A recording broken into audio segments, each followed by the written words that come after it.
And welcome back to Morning Light. You're listening to Winnipeg's Classic 107. My name is Simon Rusnak. January is Alzheimer's Awareness Month in Canada, a time for individuals to learn more about dementia and its impact on Canadians. As the month draws to a close, we here at Classic 107 wanted to learn more about the connection between music, the brain, and how the former can affect the latter in certain disorders. Joining me this morning is Naomi Friesen, a graduate of the Canadian Mennonite University with a Bachelor of Music Therapy. Hello. Hi there. Thanks so much for coming in this frigid morning. Very cold. Well, Naomi, can we first talk a little bit about music therapy? What exactly is it?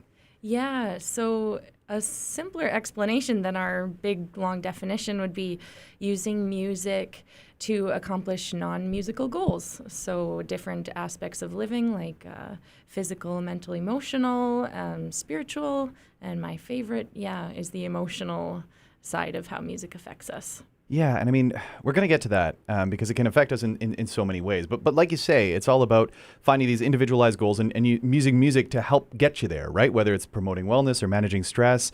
What sparked your interest in this field? Yeah, I was always very excited about music, getting my hands on any instrument that I could, but not a performer. I had great experiences with my grandmother in long-term care where she was losing her memory. She was often agitated, not recognizing us, but those songs were the thing that connected.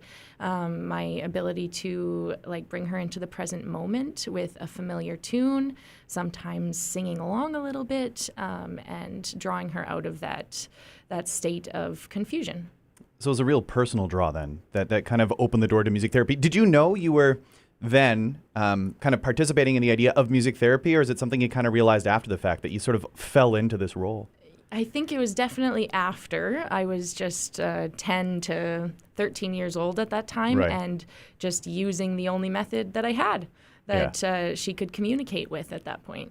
So since graduating, you've worked with all ages through music therapy, and I want to talk more about the connection between music and the brain, because we know that that's a very powerful thing. I'm wondering if you can tell us a bit more about it. Like what have the studies shown in regards to that connection? Yeah, the wonderful thing about music is that it fires off neural pathways in many different centers rather than something like language that is definitely a left brain process. So the timbre, the rhythm, all the aspects, elements of music use specific different little spots, mostly the right hemisphere. And so it can access, especially in the case of someone with Alzheimer's, it can fire up an area that might have not been firing during your regular conversation. The other really cool part of music is that the memory aspect is stored somewhere else rather than a conversational memory that you just come up with out of the blue. It's attached to the limbic system. So the emotional aspect of music also comes to the forefront when you're interacting through music. That's really fascinating. I'm sure many people listening have seen the videos online, right? This healing power of music where there's someone who's living with dementia who seemingly have very little issues sitting down at the piano, for example, and playing this music from memory. I imagine that's something that you've experienced. I mean, you already spoke to that in regards to, working with your grandma, but what about working professionally? This is something that I would imagine you see every day.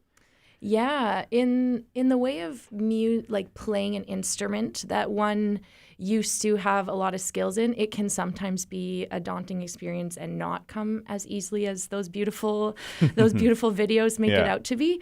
But I think my experience more in singing along to songs that they didn't even know they knew. Right.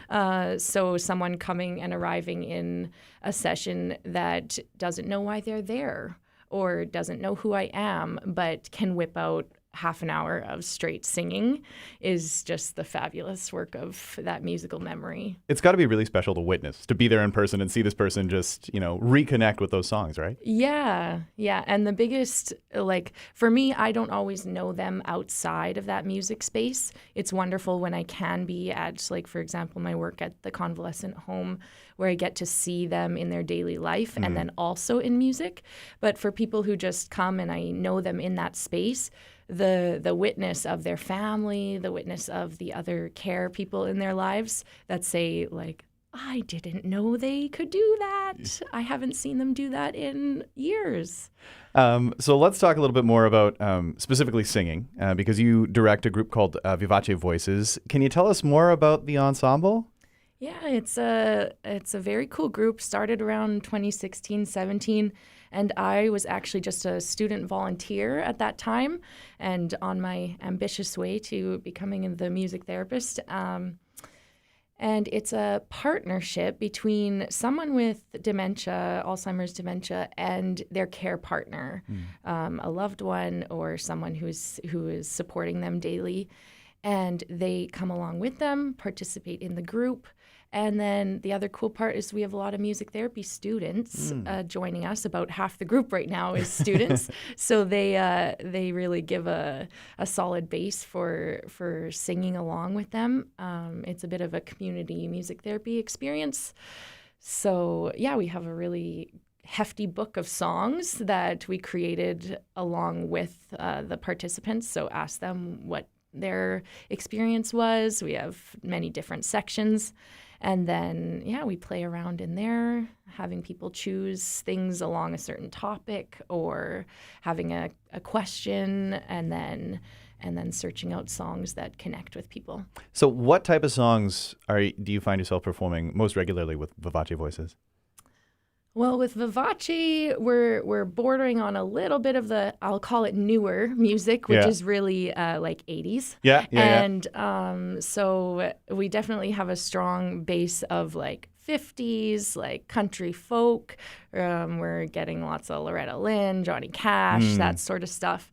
But then we're also getting a little bit of the newer, let's see, John Denver, Patsy Cline is one of the much older ones, but we're getting onto some of the newer Beatles and things like that.